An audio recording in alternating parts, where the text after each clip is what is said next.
All right, all of us who want to be happy, stand up. Okay, that's all of us. All right, everybody sit down now. Hi, this is Joe Stowell. Welcome to Daily Strength.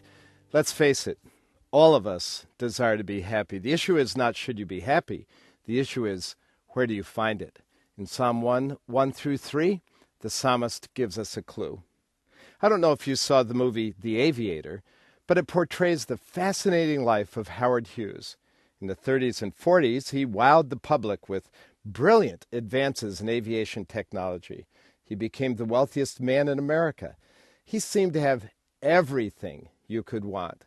Yet, he was surprisingly miserable and plagued by several mental disorders later in life that rendered him a paranoid recluse until the day he died. Well, his life is a reminder that when it comes to happiness, money is certainly not the answer. You know, this news isn't new to you. Most of us would agree that money is not a ticket to happiness, yet why do we keep acting like we believe it is? You know, things like the lure of a better investment or a cash windfall of some kind, or the feeling that if I only had enough money to buy that really desired product. You know, we're like wanderers who crawl across the desert of life from one material mirage to another and wonder, why don't we feel happy? In Psalm 1, before the psalmist tells us where to find the kind of happiness that God offers, we are told where not to find it. Like not taking the advice of the ungodly, who have a lot to say about connecting happiness with riches.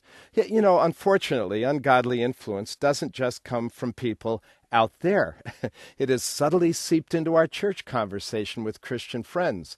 And occasionally, it can come from unlikely places such as pulpits and church publications.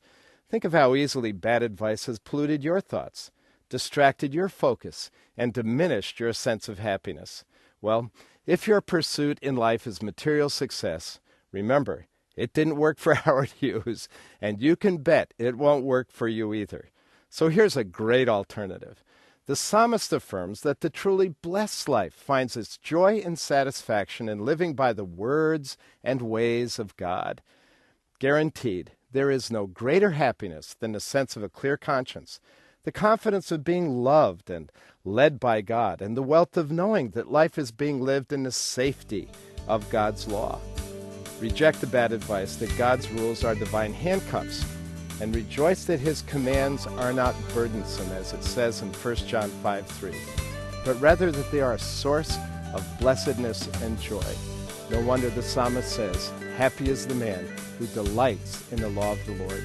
Looking for true happiness? Delight in the law of the Lord and live by the principles of his word.